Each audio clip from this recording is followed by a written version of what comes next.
Greetings. Thank you for joining me for Mindful Moment Mondays. My name is Erin. I'm the facilitator for this space.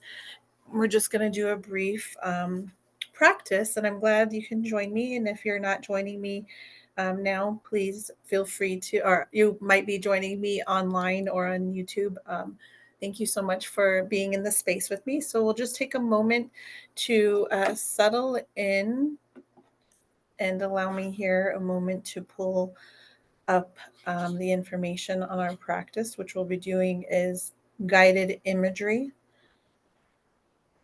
And guided imagery is a very interesting way to use the mind as a means for reflection and also for building neural pathways that um, help us to develop skills and develop behaviors that are beneficial to our development or for whatever it is, reasons for performance when it comes to sports, or maybe for reasons of reflection or self-improvement. So our what I wanted to speak on is just briefly what imagery is and how we're going to use it and how it can be used. So, imagery is essentially the mind's eye, or the pictures in the mind that come about when you have your eyes closed. This is imagery. There's two forms of types of imagery. So, imagery can be used in two types of ways. And how that works is one piece of this is that it splits into two things. So, imagery can be seen as the way the brain and the body connect. So imagination can create the images in our minds and how our body physiologically reacts. So if we can imagine something in our minds, and then our bodies will react. The way imagery is oftentimes used in performance, like I had mentioned earlier. Performance athletes use imagery as a means to create, like I said, neural pathways and memory, muscle memory, connected to imagery in the mind, and oftentimes using movements to correlate that to help them sort of perform better. So that way they can actually use their mind's eye or their imagery to draw up a situation that might become a challenge or something that might come up during their performance, or what they're performing or what they're doing in the moment, can actually help them avoid issues during the actual event and when they're physically taking place in their performance.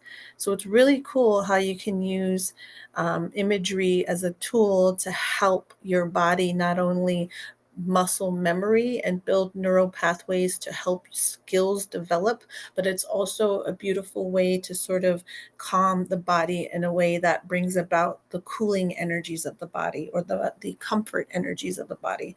So it also helps with coming out of the fight or flight mode and stress response. Um, this is going to be a practice incorporating a technique called receptive imagery. So receptive imagery, and like I had said before, is there's two types of imagery when it comes to practices with using it in such a way, is active imagery and receptive imagery. So active imagery would be more or less something that you've gone through already, that you're going through the steps through. I often do this. I use active imagery when for me personally, in my experiences, I use it when before I make tamales. So I like to make tamales during the holiday seasons, and sometimes I make them to sell and to share, or just to have. But when I make the tamales, I sit down before I get started, and I sit in my mind, and I take some breaths, and I go through each step. I even go through the steps of going to the supermarket, picking up the piece of meat that I'm going to use, the cut of meat that I'm going to use, making sure that I'm also seeing all of the ingredients in front of me. Step by step, I add the water, I put the meat on, I let that go, and then I go all the way to the end of the step of wrapping it, putting it in the pot, putting it on the stove, smelling it, and then at the very end, pulling it off the stove and then unwrapping it and having the tamale and tasting it.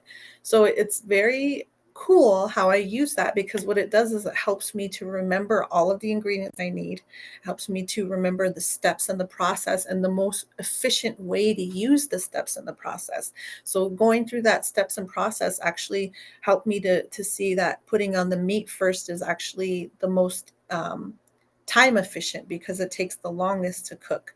And then from there, I move on to the other steps and practices that kind of fall into hopefully making it more efficient with time wise. So it's very cool. That's active. That's a process of actively using something that I've already done and I've already performed over and over, that helps me get better at it. So that's one form of active imagery. And what we're going to do is a practice involving receptive imagery. So receptive imagery is a bit different. And this one is where it comes straight from your own experience and your own sort of space of your own mind and your own experiences.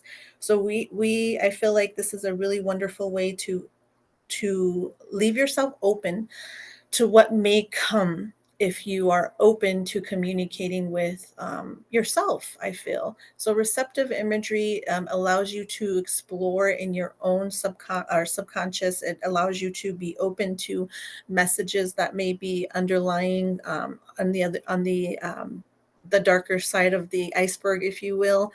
So it helps the body sort of switch out uh, of a mode of being bombarded, or feeling like you're needing to move, fight or flight. You're stuck in a space of feeling overwhelmed. This is a really great way to use receptive imagery to help break free from being uncertain. We're going to explore with a space of safety, and then also explore into a space of learning how to find answers within yourself. So we're going to try a couple different things here. So I invite you, if you are not already, and I thank you so much for letting me explain this. And I also want to bring up, as I'm bringing up the imagery information, is I want to also pay homage right now to where this comes from. Yes, this is teachings that are placed in a very nice and neat package by the Center for Mind Body Medicine, which I'm so grateful for, and I appreciate that. Is that, but also I wanted to pay respect to where these types of practices come from. So, as we know that our ancestors, and me being Dene, is one of the ways that we really um, use this, is through ceremony, is through um, connecting with ourselves and connecting with our creator, with the spirits of nature.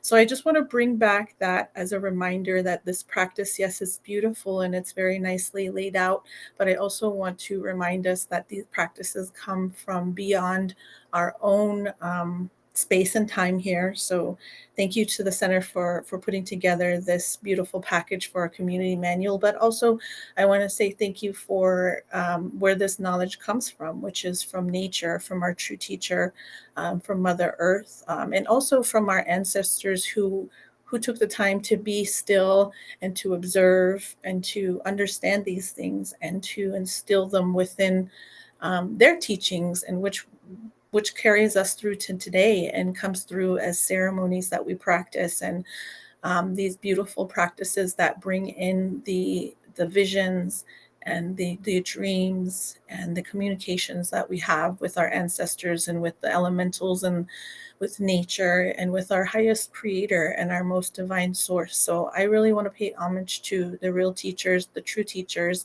and the source of this knowledge, which is beautiful ancestors that have been receptive to the teachings of nature. So thank you, Ahihat.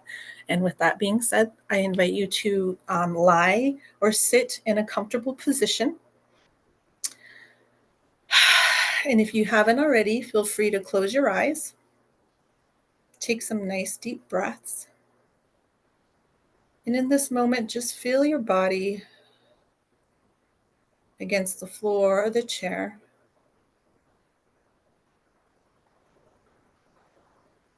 And allow your body to settle and soften into your space.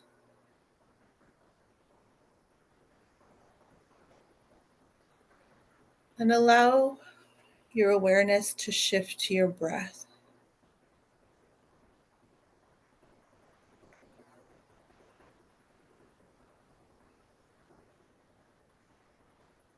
Awareness of the in breath and the out breath.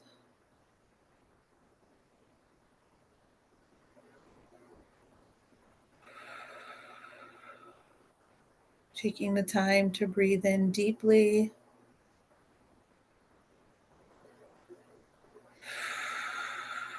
and exhale fully, preparing yourself to go on a journey.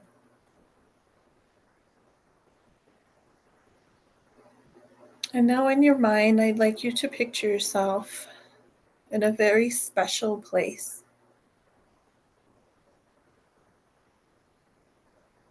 It could be a real place or a place you have in your imagination.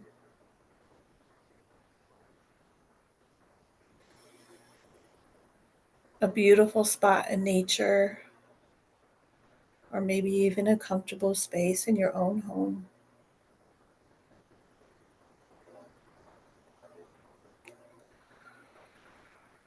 This special place may be a place you've been before or haven't been before. It could be indoors or outdoors.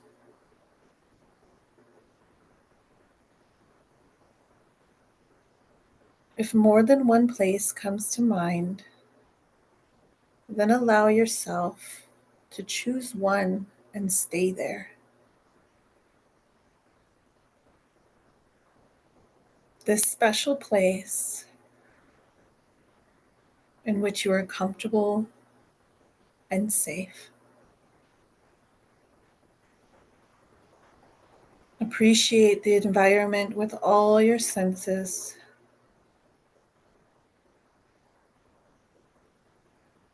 Look, hear, touch. Feel the whole environment that you're in. Smell the aromas. Feel the air on your skin. Experience the ground securely beneath you.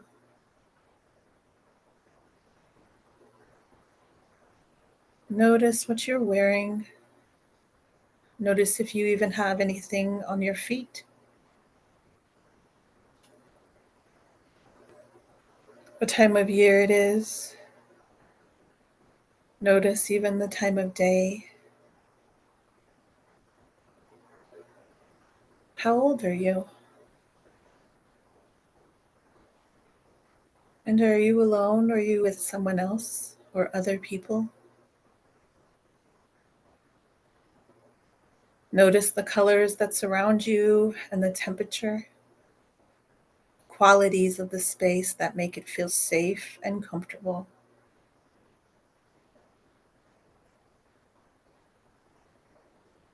And draw into your body where that comfort settles in your physical body.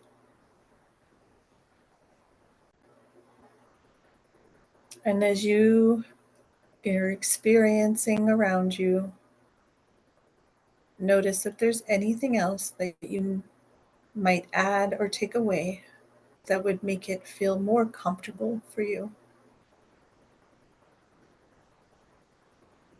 Go ahead and do that now.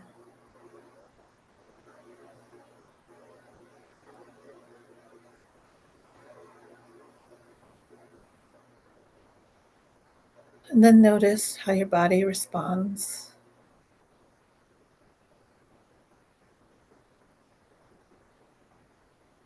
And suddenly, notice a shape or a form slowly moving towards you or near you. This is your wise guide. Might be a person you know or an animal, a color, just a presence, or maybe even just a feeling. Accept whatever or whomever comes.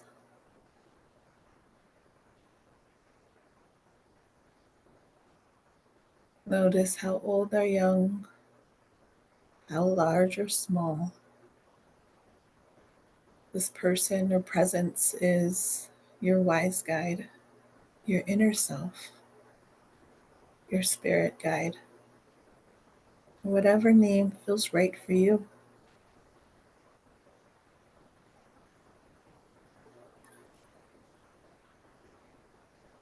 And as this being approaches you, feel free to greet it appropriately by words, embrace, maybe get comfortable in its presence.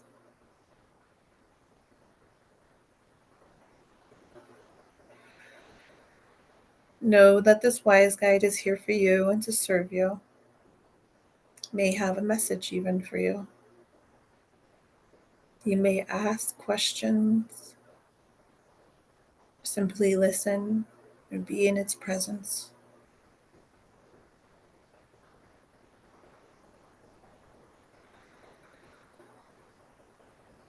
Ask whatever questions you may have, and just be open to the answers you receive.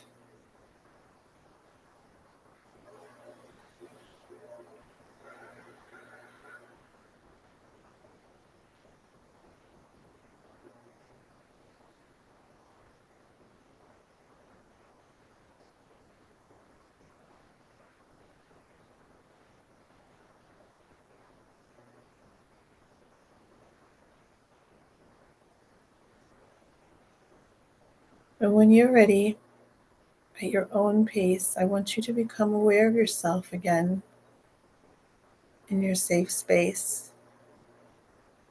Remembering and coming back to it makes you feel comfortable.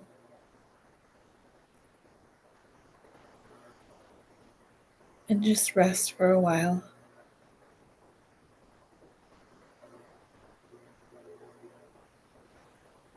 And allow your wise guide to depart,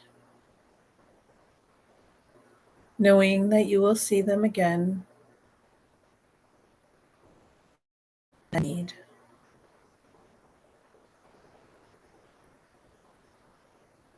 Sinking deeper into your comfortable space, appreciating this special environment.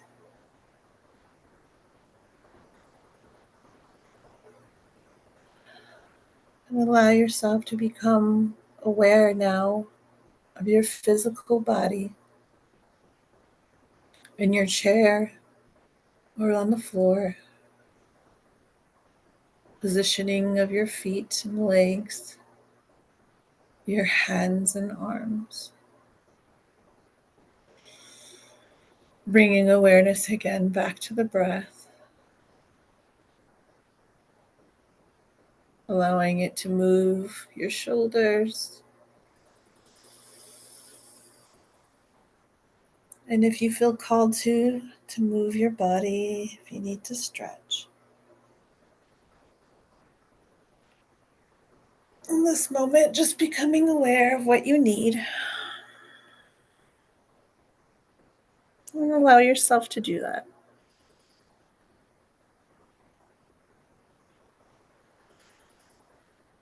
Very slowly, very kindly. Only when you're ready, feel free to flutter your eyes open.